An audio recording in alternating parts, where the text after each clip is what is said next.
کشمیر جسے بھارت نے طویل عرصے سے اپنے ظلم و ستم کا نشانہ بنایا ہوا ہے، وہاں 10 لاکھ ملٹری اور پیراملٹری فورسز موجود ہیں، ہمارے نوجوانوں کو شہید کرتے ہیں، ماں بہنوں کی عزتیں تار تار کرتے ہیں، تعذیب گاہوں میں لے جاتے ہیں، پیلٹ گنوں سے فائرنگ کرتے ہیں، انہیں نابینا بنا دیتے ہیں، لیکن اس کے باوجود کشمیری پاکستان کے ساتھ اپنی وابستگی کا اظہار کرتے ہیں اور اس بات کا اعلان کرتے ہیں کہ ہم جد و جہد بھی کرتے رہیں گے، ہم بھارت سامراج کو بالکل بھی قبول نہیں کریں گے، اور اگر ہم مر جائیں تو ہمیں پاکستان کے جھنڈے میں دفن کر دیا جائے، اس وصیت کے ساتھ وہ مزاحمت کر رہے ہیں۔ اس لیے ان مزاحمت کاروں کے ساتھ کہ جو غزہ میں موجود ہیں، جو ویسٹ بینک میں موجود ہیں اور جو کشمیر میں موجود ہیں، آپ اظہار یکجہتی کر رہے ہیں، اللہ تعالیٰ آپ کی اس آمد کو قبول فرمائے۔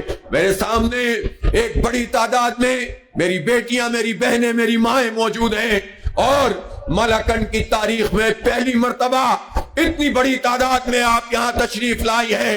آپ کو سلام عقیدت پیش کرتا ہوں، آپ کی جرت کو سلام پیش کرتا ہوں۔ آپ نے حق اور سچ کے لیے میدان میں نکلنا قبول کیا ہے، اور یہ وہ مالاکنڈ ہے، یہ وہ ڈویژن ہے، اس کے وہ اضلاع ہیں کہ جنہیں یہ شرف حاصل ہے کہ جب بھارتی سامراج نے ہماری کشمیر کی وادی پر قبضہ کیا ہوا تھا، وہ کشمیر کی وادی جس کے بارے میں لوگوں نے یہ طے کر دیا تھا کہ اسے پاکستان کے ساتھ شامل ہونا چاہیے، یہاں عظیم اکثریت پاکستان میں شامل ہونا چاہتی تھی، یہ گلگت بلتستان کے لوگ تھے، یہ آزاد جموں و کشمیر کے لوگ تھے، یہ مقبوضہ کشمیر کے لوگ تھے، یہ لداخ اور جموں کے لوگ تھے، اور یہ سب یہ کہہ رہے تھے کہ ہم پاکستان کے ساتھ ملنا چاہتے ہیں، لیکن وہاں سامراجی طاقتوں نے اس مسئلے کو پیدا کیا اور بھارت نے اپنی فوجیں اکتوبر 47 میں اتار دی، اور جب بھارت نے اپنی فوجیں اتاری تو اس کے مقابلے میں کن لوگوں نے جہاد کیا؟ جو کشمیر کے مقامی لوگ تھے انہوں نے جہاد کیا، لیکن ان کی مدد کے لیے جو قافلے نکلے تھے وہ انہی پہاڑوں سے نکلے تھے، اسی مالاکنڈ ڈویژن سے نکلے تھے، ہزاروں کی تعداد میں مجاہدین تھے، ہمارے قبائل کے لوگ تھے جو کشمیر میں پہنچے تھے، اور صرف 2 مہینے اور 2.5 مہینے کی مدت میں یہ پورا آزاد کشمیر انہوں نے آزاد کروا دیا تھا، گلگت بلتستان آزاد کروا دیا تھا، یہ 4-5 ہزار اسکوائر کلومیٹر اور گلگت بلتستان 22,000 اسکوائر کلومیٹر یہ 2-2.5 مہینے میں آزاد ہو گیا، سری نگر کے دروازے پہ پہنچ گئے تھے، اور جب نہرو دوڑا اقوام متحدہ پہنچا، عالمی طاقتوں سے اس نے کہا کہ ہماری جان چھڑاؤ، اور پھر اقوام متحدہ میں مسئلہ آیا، اور پھر اقوام متحدہ میں یہ قرارداد پاس ہو گئی کہ حق خود ارادیت اس پورے خطے کے لوگوں کو دیا جائے گا، اور وہ فیصلہ کریں گے کہ انہیں کہاں جانا ہے۔ ان کا فیصلہ تو بالکل واضح تھا، کل بھی تھا اور آج بھی ہے، اور انشاءاللہ آئندہ بھی رہے گا کہ انہیں پاکستان کے ساتھ ملنا ہے۔ ان کا تو ایک ہی نعرہ ہے کہ ہم سب پاکستانی ہیں، پاکستان ہمارا ہے اور کشمیر بنے گا پاکستان، اسی پہ تو وہ قربانیاں دے رہے ہیں۔ اس لیے آپ لوگوں کو مبارک ہو۔ مجھے عنایت اللہ خان صاحب نے بتایا کہ ان کے دادا کشمیر میں شہید ہوئے تھے، یہ شہیدوں کے وارث ہیں آپ لوگ جنہوں نے کشمیر کی لڑائی لڑی ہے۔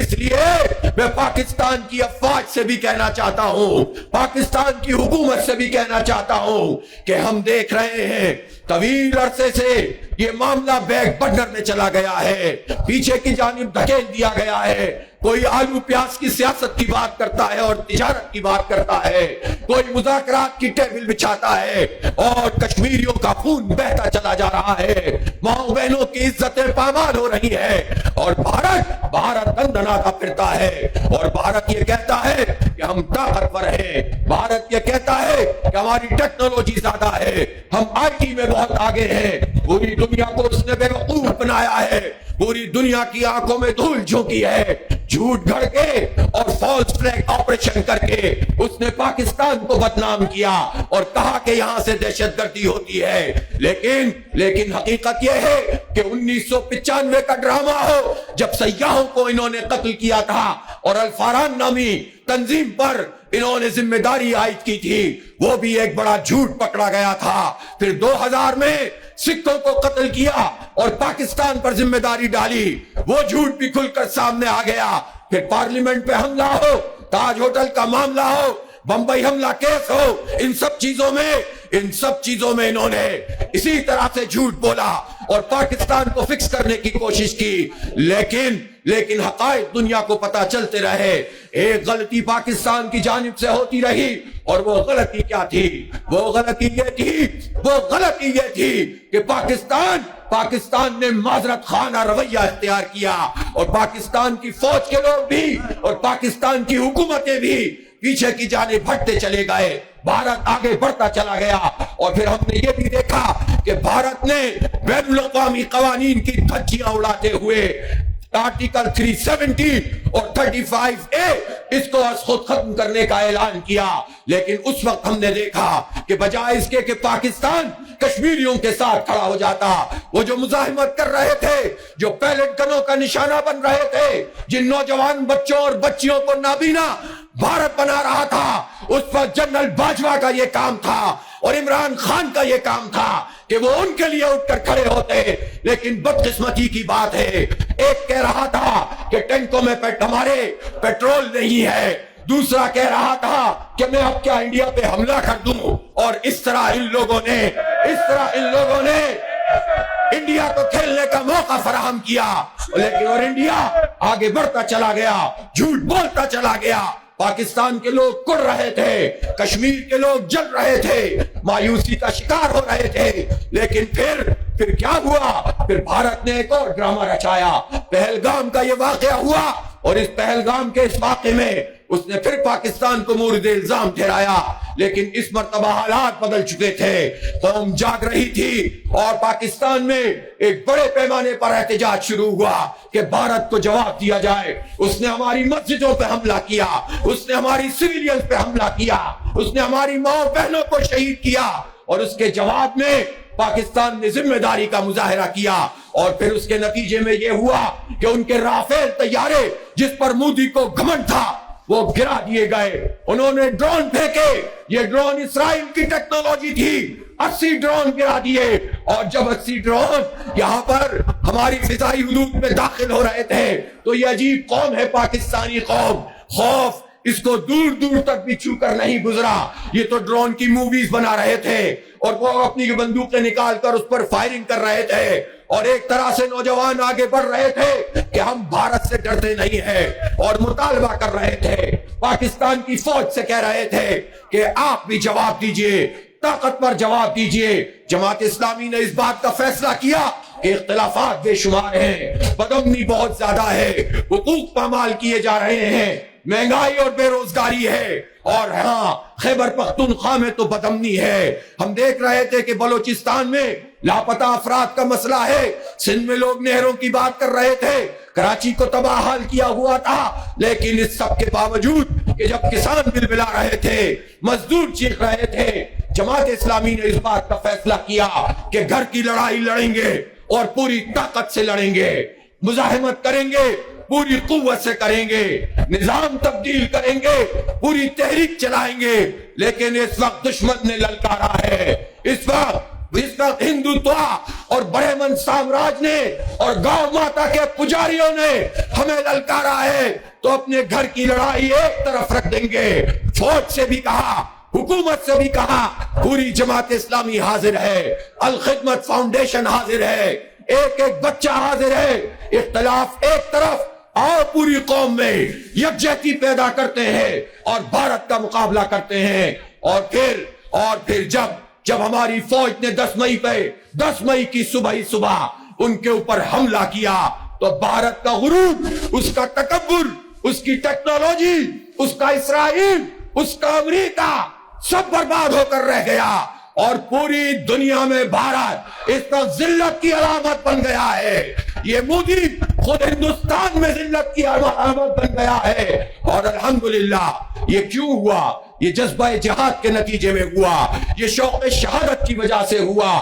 یہ کلمہ پڑھ کر اور نعرہ تکبیر اللہ اکبر کا یہ جب آوازہ بلند کرتے ہوئے ہمارے سپاہیوں نے جب میزائل چلائے تو اس لیے ہوا کہ ہماری فوج نے اور حکومت نے کہا کہ ہم جہاد کے جذبے سے لڑنا چاہتے ہیں، تو ہم نے بھی یہ کہا تم جہاد کرو گے تمہارا ساتھ دیں گے، تم سودے بازی کرو گے عبرت کا نشان بنا دیں گے۔ اس لیے الحمدللہ پوری قوم متحد ہے، متفق ہے۔ بعض ایسے لوگوں نے جن کو شکایت حکومت سے تھی اور بجا شکایت ہوگی، جن کو شکایت اداروں سے تھی اور بجا شکایت ہو سکتی ہے، انہوں نے اس موقع پہ بھی پاکستان اور اسلام کے حوالے سے اپنی سوچ کو بڑا نہیں کیا، بلکہ سوالیہ نشان پیدا کرتے رہے۔ ڈرون کہاں گر رہے ہیں؟ حدود میں بھارت کی کیوں آ رہے ہیں؟ بھارت ہمیں گھس کر کیوں مار رہا ہے؟ اس طرح کے سوال پیدا کر کے قوم کو مایوس کرنا چاہتے تھے وہ لوگ جو بھارتی لابی کا کردار ادا کر رہے تھے اور اپنے فالوورز کو بھی خراب کر رہے تھے۔ لیکن ہر پارٹی کے کارکن نے، ہر پارٹی کے فالوور نے ان کی باتیں سننے سے انکار کر دیا اور متحد ہوئی، بھارت کو جواب دیا، اور الحمدللہ آج پاکستان پوری دنیا میں پوری قوت کے ساتھ سامنے آ کر کھڑا ہو گیا ہے۔ اب کوئی نہیں کہہ سکتا کہ بھارت کو خطے کا چوکیدار بنایا جائے گا۔ اب پاکستان موجود ہے، کوئی بھارت کو آگے نہیں بڑھا سکتا۔ پاکستان کی قوم موجود ہے، اس لیے بات ہوگی تو برابری کی سطح پر ہوگی، بات ہوگی تو عزت اور وقار کے ساتھ ہوگی۔ مذاکرات کے لیے اگر یہ مودی تیار ہوا ہے تو کیوں تیار ہوا ہے؟ اس لیے کہ اس نے مار کھائی ہے، اس نے ذلت اٹھائی ہے، اس کی ایئر اسپیس تباہ ہوئی ہے، اس کی ٹیکنالوجی گئی ہے، اس نے فرانس کے رافیل لیے برباد کروا دیے، اس نے اسرائیل کے ڈرون لیے تباہ کروا دیے، اس نے روس کا 400S سسٹم لیا تباہ کروا دیا، اور اب بھارت دنیا کے سامنے سوالیہ نشان بنا ہوا ہے کہ یہ پاکستان کا مقابلہ نہیں کر سکتا۔ یہ جہاد کی برکت ہے، یہ اتحاد کی برکت ہے، یہ ایمان کی برکت ہے، یہ تقوی اور جہاد فی سبیل اللہ کا جذبہ ہے کہ جس کے نتیجے میں اللہ نے ہمیں عزت دی ہے۔ اس لیے پوری قوم کے لیے یہی پیغام ہے کہ ہمارا راستہ اللہ رب العالمین کی بندگی کا راستہ ہے، اس کی کبریائی بلند کرنے کا راستہ ہے۔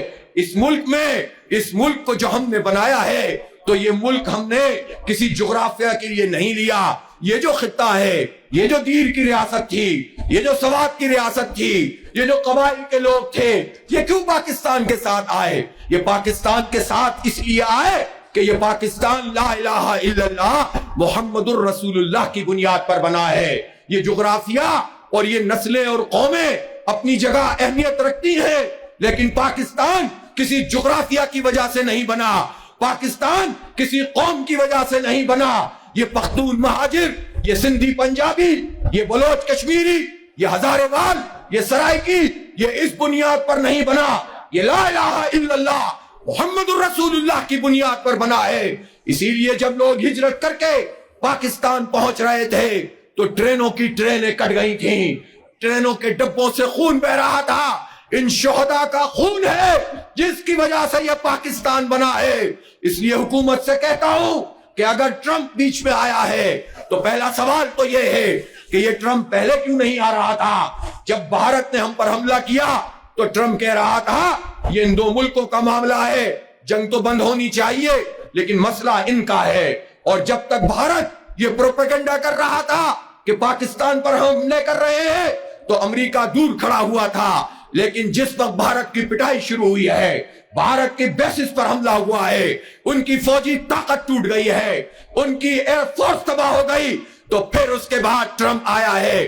بھارت نے اس سے فریاد کی ہے اور اس نے کہا کہ میں ثالثی کراتا ہوں، جنگ بندی کر دی جائے۔ اس لیے یہ انسانیت کے لیے نہیں آئے ہیں، یہ بھارت کو بچانے کے لیے آئے ہیں۔ اگر انسانیت کے لیے ٹرمپ کچھ کرتا تو غزہ کی جنگ بند کرواتا، اگر انسانیت ان کے پیش نظر ہوتی تو نیتنیاہو کو لگام دیتا کہ آج اگر اسرائیل غزہ میں لوگوں کو شہید کر رہا ہے، بم پھینک رہا ہے، ایک دن میں 100 150 ہمارے بچے شہید ہو رہے ہیں، تو یہ امریکہ کی طاقت ہے جس کی وجہ سے ہو رہا ہے، اس کی سرپرستی ہے جس کی وجہ سے ہو رہا ہے، وہاں نسل کشی ہو رہی ہے۔ اس لیے ٹرمپ کو انسانیت سے کوئی غرض نہیں ہے، یہ کاروباری آدمی ہے، مسلم دشمنی کوٹ کوٹ کر ان میں بھری ہوئی ہے، اس لیے یہ بھارت کو بچانے کے لیے آیا ہے۔ میں حکومت سے کہتا ہوں مذاکرات کیجئے، یہ شوق بھی پورا کر لیجئے، لیکن کوئی ثالثی جو کشمیر سے ہمیں پیچھے ہٹا دے، کوئی ثالثی جو ہمارے موقف سے دستبرداری کروا دے، قابل قبول نہیں ہے۔ آپ مانتے ہیں ایسی ثالثی جو کشمیر کے بغیر کی جائے؟ آپ مانتے ہیں ایسی ثالثی جس میں کہا جائے کہ ادھر تم ادھر ہم، یا ادھر ہم ادھر تم؟ کیا آپ مانیں گے ایسی ثالثی جو بھارت کی بالادستی کو قبول کر لے؟ آپ مانیں گے ایسی ثالثی جس میں 1 لاکھ سے زائد شہداء کے خون کا سودا کر دیا جائے؟ شہباز شریف صاحب سن لیجئے، اور جنرل عاصم منیر صاحب آپ بھی سن لیجئے، پوری قوم نے آپ کا ساتھ دیا ہے، جہاد کی وجہ سے دیا ہے، اسلام کی وجہ سے دیا ہے، کشمیر کے نوجوانوں، بچوں اور عورتوں ان کی وجہ سے دیا ہے۔ اگر آپ نے کوئی سودے بازی کی، آپ کو بھی عبرت کا نشان بنا دے گی یہ قوم، جائے پناہ نہیں ملے گی آپ کو۔ اس لیے سیدھے راستے پر چلیے۔ ایک ہی بات ہے کہ کشمیر ہمارا حصہ ہے، ہماری شہرگ ہے، اور حق خود ارادیت اقوام متحدہ کی قراردادوں کے مطابق ان کا یہ حق ہے، اور اس حق کو کوئی ثالث اور کوئی بین الاقوامی طاقت قبول نہیں کر سکتی۔ میں پوچھنا چاہتا ہوں، پاکستان بھی ایک نیوکلیئر طاقت ہے، امریکہ بھی ایک نیوکلیئر طاقت ہے، بھارت بھی ایک نیوکلیئر طاقت ہے، تو چائنا بھی ایک نیوکلیئر طاقت ہے۔ جب یہ سارے نیوکلیئر طاقتیں ہیں تو کیا سرخاب کے پر لگے ہیں کہ امریکہ کے آگے سب لیٹ جاتے ہیں، اس کے آگے سب جھک جاتے ہیں، عرب ہو یا عجم سب اسی کی مالا جپتے ہیں، پاکستان میں حکومت ہو یا اپوزیشن سب امام ٹرمپ کی آمد کا انتظار کرتے ہیں، سب ان سے آشیرواد وصول کرنے کے لیے لائن لگا کر کھڑے رہتے ہیں۔ یہ ذہنی غلامی ہے۔ جب ذہنی غلامی تھی اور کہا جا رہا تھا کہ بھارت کے خلاف بھی نہیں لڑ سکتے، تو ہم نہیں لڑ رہے تھے نا۔ جب آپ نے ذہن سے اس غلامی کو نکال دیا، اس بزدلی کو نکال دیا، تو ہم نے بھارت کو شکست دے دی۔ الحمدللہ ہماری فوج، الحمدللہ ہماری ٹیکنالوجی اور خطے میں ہمارے دوست اتنے طاقتور ہیں، اور ہماری جیو اسٹریٹجک پوزیشن ایسی ہے کہ ہم دنیا کی ہر طاقت کا مقابلہ کر سکتے ہیں۔ اس لیے خوف زدہ ہونے کی ضرورت نہیں ہے، امریکہ سے ڈرنے کی ضرورت نہیں ہے۔ امریکہ تو ویسے بھی ایک شکست خوردہ قوم ہے، ویتنام میں وہ ہارے ہیں اور افغانستان میں وہ ہارے ہیں۔ امریکہ تو کہیں جاتا ہے تو پٹ کر ہی واپس جاتا ہے۔ اس لیے اس سے خوف مت کھائیے، وقار سے، عزت سے، تحمل سے اور پوری قوت سے اپنا کیس پیش کیجئے۔ لوگ کہتے ہیں کہ امریکہ کی معیشت بہت آگے ہے، بھارت کی معیشت بہت آگے ہے، اور پاکستان کی معیشت بہت کمزور ہے۔ میں آپ کو ایک بات بتاؤں کہ پاکستان اور امریکہ کی معیشت کا ہی پوچھ لیجئے۔ امریکہ اس وقت 36,000 ارب ڈالر کا مقروض ہے، 36,000 ارب ڈالر کا مقروض ہے، اور پاکستان کے اوپر بہت قرضہ ہے، لیکن سب ملائیں تو 0.2 بلین ڈالر کا قرض ہے، ٹریلین ڈالر کا قرض ہے۔ اس کا مطلب یہ ہے کہ امریکہ پاکستان کے مقابلے میں 500 گنا زیادہ مقروض ہے۔ اس کا مطلب کیا ہوا؟ اس کا مطلب یہ ہوا کہ معیشت مسئلہ نہیں ہوتا۔ جو طاقت کا استعمال کرتا ہے، جو طاقت کے ساتھ زندہ رہنے کا جو ہے حوصلہ رکھتا ہے، دنیا اس کے آگے جھکتی ہے۔ پاکستان میں کسی چیز کی کمی نہیں ہے۔ اللہ نے چاہا، جماعت اسلامی کو موقع ملا، تو میں اللہ کی ذات پر مجھے بھروسہ ہے 10 سال میں سارے قرضے چکا دیں گے انشاءاللہ، اور معیشت بھی آگے بڑھا دیں گے۔ مسئلہ یہ نہیں ہے کہ معیشت خراب ہے، مسئلہ یہ ہے کہ ہماری معیشت پہ ناک بن کر وڈیرے جاگیردار خان اور سردار بیٹھے ہیں کہ ان لوگوں نے ہمیں کمزور کیا ہے۔ ان سے بھی انشاءاللہ نمٹ لیا جائے گا۔ ابھی تو دشمن کا مقابلہ کرنا ہے، ابھی تو کشمیر کو آزاد کرانا ہے، اور تاریخ کا یہ سبق ہے کہ آدھا کشمیر بھی ہم نے لڑ کر حاصل کیا تھا، پورا کشمیر بھی بلور شمشیر لیں گے انشاءاللہ، چھین لیں گے انشاءاللہ۔ یہ قوم یہ صلاحیت رکھتی ہے، بس حکمرانوں کو ہمت دکھانی پڑے گی۔ اس لیے ایک اور بات جو اس وقت غزہ کی صورتحال ہے، ٹرمپ نے عرب کا دورہ کیا. یہ کیا دورہ تھا؟ یہ جگہ ٹیکس لینے وہ آیا تھا, یہ بھتہ وصول کرنے آیا تھا, اور اس نے سینکڑوں ہزاروں ارب روپے کے معاہدے کیے لیکن جنگ بندی نہیں کرائی. وہاں بھوک ہے, ناکہ بندی ہے, اس نے ناکہ بندی نہیں توڑوائی. اس پوری جنگ کے دوران 2 مرتبہ امریکہ نے 2 مرتبہ دھوکہ دیا, معاہدہ کر کے پھر گیا. لیکن ہم یہ بتانا چاہتے ہیں کہ حماس کے مجاہدوں نے, غزہ کے مسلمانوں نے جس ثابت قدمی کا مظاہرہ کیا ہے, تاریخ میں امر ہو گئے ہیں. وہ جھک نہیں رہے, وہ دب نہیں رہے, وہ گھر نہیں بیٹھ رہے, وہ اللہ کی کبریائی بیان کر رہے ہیں, اور ہمارے لیے سوالیہ نشان بنے ہوئے ہیں کہ ان کے ساتھ یہ سب کچھ ہو رہا ہے تو ہماری حکومت کیا کر رہی ہے, ہماری فوجیں کیا کر رہی ہیں. اس لیے میں پاکستان کے حکمرانوں اور افواج سے بھی یہ کہنا چاہتا ہوں کہ بھارت سے ہم نمٹ چکے ہیں, مزید نمٹیں گے انشاءاللہ. کوئی جرت کرے گا خاک میں ملا دیں گے انشاءاللہ. لیکن ہمارا ہدف اب یہ ہے کہ غزہ کے مظلوموں کے لیے آواز اٹھائیں. ہماری فوج اب یہ صلاحیت رکھتی ہے, اس کی طاقت کا لوہا سب نے مان لیا ہے. تو جنرل صاحب, آپ عالم اسلام کی افواج کو انوائٹ کیجئے, اور آپ لائٹ مائنڈڈ لوگوں کو انوائٹ کیجئے. آئرلینڈ, اسپین اور لگزمبرگ یہ سب ہمارے ساتھ کھڑے ہوئے ہیں. ساؤتھ افریقہ ساتھ کھڑا ہوا ہے, ہر بات امیر انسان ساتھ کھڑا ہوا ہے. ان سب کو بلائیں اور واضح میسج اسرائیل کو دیں کہ اگر تم اب یہ ناکہ بندی ختم نہیں کرو گے اور اگر ہمارے بچوں پہ بم پھینکو گے تو پھر ہم بھی میزائل پھینکنے کا حق رکھتے ہیں. کوئی بڑی بات نہیں ہے. آپ کا اعلان اسرائیل کو پیچھے ہٹا دے گا اور غزہ میں مسلمانوں کی داد رسی ہو جائے گی. انشاءاللہ ہم یہ کر سکتے ہیں. یہ کوئی جذباتی بات نہیں ہے. لیڈنگ رول ادا کریں. یہ پاکستان ہے, یہ اسلام کے نام پر بنا ہے, یہ نظریاتی مملکت ہے. جب ہم نے 28 مئی کو جب دھماکے کیے تھے تو پاکستان میں خوشی نہیں منائی گئی تھی, پورے عالم اسلام میں خوشی منائی گئی تھی. ابھی ہم نے بھارت کا گھمنڈ خاک میں ملایا ہے تو پورا عالم اسلام اٹھ کر کھڑا ہوا ہے. سب نے ہمارے حق میں بات کی ہے. پوری دنیا کے مسلمان آپ کو لیڈنگ رول کے طور پر دیکھتے ہیں, لیڈر کے طور پر دیکھتے ہیں. تو پھر ہم کیوں پیچھے ہٹیں, پھر ہم کیوں اپنے آپ کو کمزور سمجھیں. اللہ نے جو ہمیں طاقت دی ہے, اس طاقت کا جواب ہمیں اللہ کو دینا پڑے گا. اس لیے آئیے پوری قوم بھی متحد ہے اور حکومت بھی اپنا فریضہ انجام دے. خوف نہ کھائیں, کوئی کچھ نہیں کر سکتا. اللہ تعالیٰ ہمارا نگہبان ہوگا. اس لیے غزہ کے لوگوں کے لیے حکومت پر دباؤ ڈالیں گے, ان کے حق میں بات کریں گے, احتجاج کریں گے, پہاڑوں کو بھی بھر دیں گے, سڑکوں کو بھی بھر دیں گے. میں آپ سے کہوں کہ ہم دوبارہ آپ کو بلائیں گے تو دوبارہ آنے کے لیے تیار ہیں. میں اسلام آباد آپ کو بلاؤں تو آنے کے لیے تیار ہیں. یہ میری ماں بہنیں اور بیٹیاں بھی تیار ہیں, میرے نوجوان اور میرے بوڑھے بھی تیار ہیں, بچے بھی تیار ہیں. تو حکمرانوں دیکھ لو, یہ قوم غیرت مند ہے. تم ہمت کرو اور ہمارے مظلوموں کا مقدمہ لڑو. اور آپ سے کہتا ہوں بائیکاٹ مہم کو تیز تر کیجئے, اور ایسی پروڈکٹس جو اسرائیل کو فائدہ پہنچاتی ہیں, میں بچوں سے کہہ رہا ہوں, میں اپنی بیٹیوں سے کہہ رہا ہوں کہ اپنے گھر والوں سے کہیں کہ ان پروڈکٹ کو ہاتھ بھی نہ لگائیں.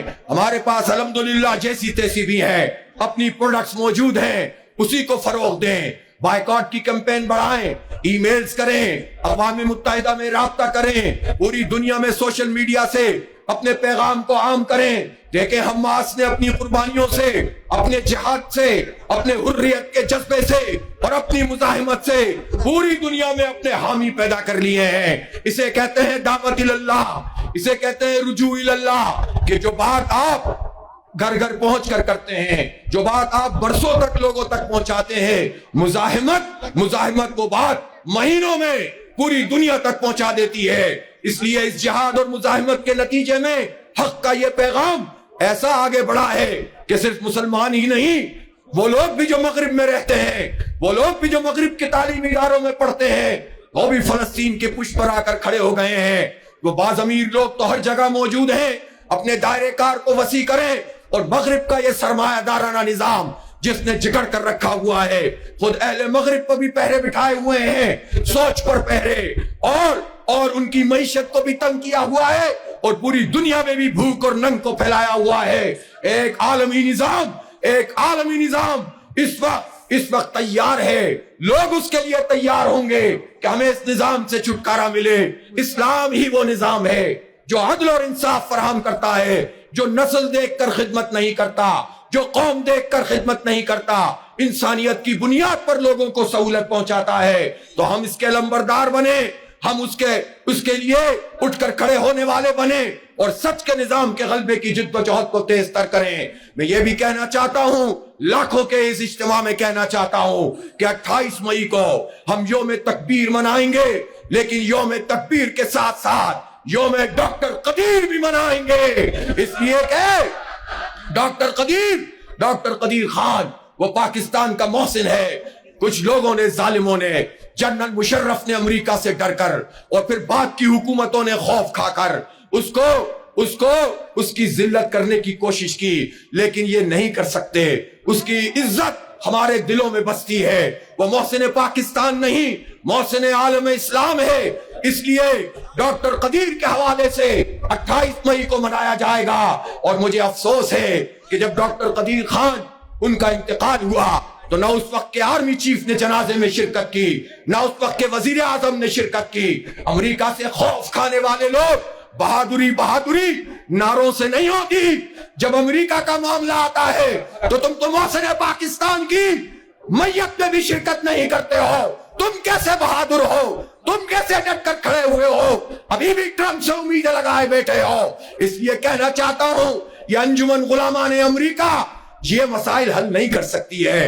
ایک نظام چاہیے جس میں وہ لوگ آئے جو اپنے قوم کے ہمدرد بھی ہو اور قوم کی غیرت بھی ان میں موجود ہو۔ موجودہ حالات میں ہم اپنی مقامی لڑائیوں کو ایک طرف رکھتے ہوئے قوم کو یکجہتی کا پیغام دینا چاہتے ہیں، اور یہ کہنا چاہتے ہیں کہ اگر تو حکومت کشمیر کے لیے آگے بڑھے گی اور غزہ کے لیے آگے بڑھے گی تو اختلافات ایک طرف رکھ کے حکومت کا ساتھ دیں گے، فوج کا ساتھ دیں گے، لیکن بے وفائی کرو گے تو ہم سے کسی خیر کی امید مت رکھو، پھر تمہیں عبرت کا نشان بنا دیں گے انشاءاللہ۔ اس لیے میرے بھائی اور دوستو، آخر میں اس پورے خطے کے لوگوں سے، خیبر پختونخوا کے لوگوں سے، اس مالاکنڈ ضلع اور مالاکنڈ ڈویژن، یہ دیر سے اور سوات سے اور شانگلہ سے اور بنیر سے، یہ باجوڑ سے اور چترال سے، یہ جتنے لوگ یہاں سے پہنچے ہیں، ان سب سے یہ کہنا چاہتا ہوں، خاص طور پر نوجوانوں سے کہنا چاہتا ہوں، نوجوانوں اس پاکستان سے کبھی مایوس مت ہونا۔ بعض لوگ یہ چاہتے ہیں کہ اگر میرا لیڈر نہیں، میری پارٹی نہیں تو پاکستان، اس کا کیا فائدہ ہے؟ یہ باتیں اچھی نہیں ہیں۔ کوئی لیڈر، کوئی نعیم الرحمن، کوئی عمران خان، کوئی شہباز شریف، نواز شریف، کوئی جنرل عاصم منیر، اس کی کوئی حیثیت نہیں ہے۔ اس پاکستان کی حیثیت ہے، اور پاکستان کی حیثیت بھی اس لیے ہے کہ یہ ہم نے اللہ کے نام پر بنایا ہے، جغرافیے کی وجہ سے نہیں، نظریے کی وجہ سے، عقیدے کی وجہ سے۔ دو قومی نظریہ تھا، ہم نہیں رہ سکتے تھے اس سماج میں اور اس تہذیب کے ساتھ کہ جس میں آج بھی مسلمانوں کو اپنے آپ کو جسٹیفائی کرنے کے لیے مودی سرکار کی حمایت کرنی پڑتی ہے، لیکن وہ مسلمانوں پر عرصہ حیات تنگ کر رہا ہے۔ اس لیے پاکستان سے بے وفائی اپنے آپ سے بے وفائی ہے، اپنے دین سے بے وفائی ہے۔ اس لیے کوئی لیڈر، کوئی پارٹی اہم نہیں ہے، اسلام اہم ہے، پاکستان اہم ہے، اور ہم انشاءاللہ اسلام اور پاکستان کو ہی ریڈ لائن بناتے ہوئے جد و جہد کو تیز تر کریں گے۔ مایوس کرنے والوں کو مایوس کر دیں گے، جو آپ میں یاسیت پھیلاتے ہیں ان کو ہم انشاءاللہ دھکیل دیں گے، حق اور سچ کی بنیاد پہ کھڑے ہوں گے۔ میں تمام پارٹیوں کے ورکر سے کہنا چاہتا ہوں، آئیں ہم مل کر حق اور سچ کی جد و جہد کو آگے بڑھائیں۔ اسلام کا نظام ہی ہمارے سارے زخموں پر مرہم لگاتا ہے۔ ہم دیکھ رہے ہیں کہ یہاں طویل عرصے سے خطے میں بدامنی ہے۔ خیبر پختونخوا بدامنی کی آماج کا بنا ہوا ہے، کیوں بنا ہوا ہے؟ یہ تو بڑا پرسکون علاقہ تھا، یہ ہماری پوری قبائلی بیلٹ تو ہماری محافظ تھی، یہاں تو ہمیں فوج رکھنے کی ضرورت نہیں تھی۔ جب سے امریکی کیمپ میں گئے اور امریکہ کے کہنے پر ہم نے کام کیا، تو پاکستان کی قوم کو بھی تقسیم کر دیا، قوم پرستی بھی پھیلنے لگ گئی اور دہشت گردی بھی پھیلنے لگ گئی۔ اس کے نتیجے میں ہم برباد ہو کر رہ گئے۔ امریکہ کی اس جنگ میں ہمارے 150 سے 200 بلین ڈالر کا نقصان ہو گیا، 1 لاکھ لوگ شہید ہوئے، جس میں کتنے سویلین اور کتنے فوجی شامل ہیں۔ تو یہ سب ہمارے پاکستان کا حصہ ہیں۔ ہم کیوں امریکہ کے نام پر قربانی دیں؟ ہم کیوں نہ اسلام اور پاکستان کی بنیاد پر آگے بڑھیں؟ اس لیے یہ بدامنی بھی اس لیے کہ را کے ایجنٹ گھس گئے، CIA کے ایجنٹ گھس گئے اور MI6 کے ایجنٹ گھس گئے، بلیک واٹر یہاں پر آ گئی اور اسپلنٹر گروپ کھڑے کر دیے۔ اس لیے ہم یہ کہنا چاہتے ہیں، حکومت سے کہہ رہے ہیں کہ آپ امن کو قائم کیجئے، آپ امریکی کیمپ سے نکلیے، آپ اپنے لوگوں کو بٹھائیے، نوجوانوں کو امپاور کیجئے، یہاں تعلیم کو فروغ دیجئے، یہاں پر روزگار کے مواقع مہیا کیجئے، انفراسٹرکچر کو درست کیجئے، ایجنٹوں کو پکڑیے، قوم کا کوئی قصور نہیں ہے۔ اسی طرح بلوچستان کے بلوچوں، ان کو بھی ہمدردی چاہیے، لاپتہ افراد کا مسئلہ حل کیجئے، سیاسی قیدیوں کو آزاد کیجئے اور اپنے ہی لوگوں کو فتح کرنے کے بجائے بھارت کے مقابلے میں اور طاغوت کے مقابلے میں ڈٹ کر کھڑے ہو جائیے۔ انشاءاللہ کوئی ہمارا بال بیکا نہیں کرے گا۔ ایک اور بات کہنا چاہتا ہوں، کبھی کبھی غصہ بھی بہت آتا ہے، کبھی کبھی یہ بھی ہوتا ہے کہ ہمارے ساتھ کیا سلوک کیا جا رہا ہے۔ نوجوانوں، اس کی روٹ کاز کو دیکھا کرو۔ اگر عدل کا نظام ہوتا تو بنگلہ دیش نہ بنتا، وہ تو مشرقی پاکستان تھا۔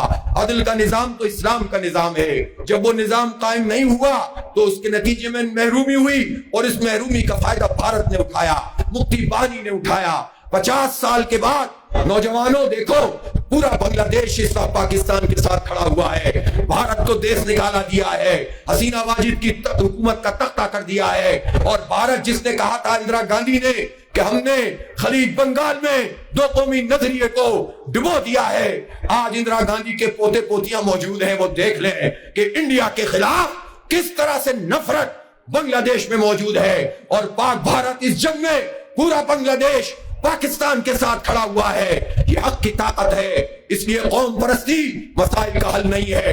قوم سے بھی محبت کیجئے، اپنی برادری سے بھی محبت کیجئے، اپنے قبیلے سے بھی محبت کیجئے، اپنی زمین سے بھی جڑ کر رہیے، لیکن اس کی بنیاد پر دوسروں سے نفرت نہ کریں، اس کی بنیاد پر تقسیم نہ ہو۔ آپ تقسیم ہو جاتے ہیں، یہ اوپر بیٹھنے والے اکٹھے ہو جاتے ہیں، یہ ایک رہتے ہیں، ہمیں تقسیم کرتے ہیں۔ پختونوں، میں تم سے کہنا چاہتا ہوں، اب پوری قوم کے ساتھ ہم ایک ہوں گے اور ان کو تقسیم کر دیں گے انشاءاللہ تعالی۔ اس لیے چاہے مہاجر ہو یا پختون، چاہے پنجابی ہو یا سندھی، چاہے کشمیری ہو یا ہزارے وال، چاہے بلوچ ہو یا کوئی اور، یہ سب مل کر انشاءاللہ سیسا پلائی ہوئی دیوار بنیں گے۔ میں جنرل صاحب، بنیان مرصوص کا مطلب یہ بھی ہے کہ قوم میں تفریق نہ پیدا ہونے دیں۔ اسلام کا نظام ہی قوم کو اکٹھا کرتا ہے۔ وَاعْتَصِمُوا بِحَبْلِ اللَّهِ جَمِيعًا وَلَا تَفَرَّقُوا۔ تو اس لیے آئیے عزم کرتے ہیں، مل کر کام کرتے ہیں۔ اور آج اس لاکھوں کے اجتماع میں ملاکنڈ کے لوگوں سے کہنا چاہتا ہوں کہ اب ہم نے اس بات کا فیصلہ کر لیا ہے کہ جو ہماری سیاسی رجیم چلتی چلی آ رہی ہے، ایک پارٹی سے دوسری پارٹی، دوسری پارٹی سے تیسری پارٹی، چند خاندان، چند الیکٹیبل، چند لوگ ہیں جو اجارہ دار بنے رہتے ہیں، وہی اسٹیبلشمنٹ کے ساتھ مل کر حکومت کرتے رہتے ہیں اور ہمارے حالات نہیں بدلتے۔ جماعت اسلامی نے پہلے بہت اتحاد بنائے ہیں، بہت زیادہ اس کے لیے کام کیا ہے، لیکن اب ہم نے فیصلہ کیا ہے کہ اب ہم ایک ہی اتحاد بنائیں گے، اور ہمارا یہ اتحاد پاکستان کے عوام سے ہوگا، پاکستان کے نوجوانوں سے ہوگا۔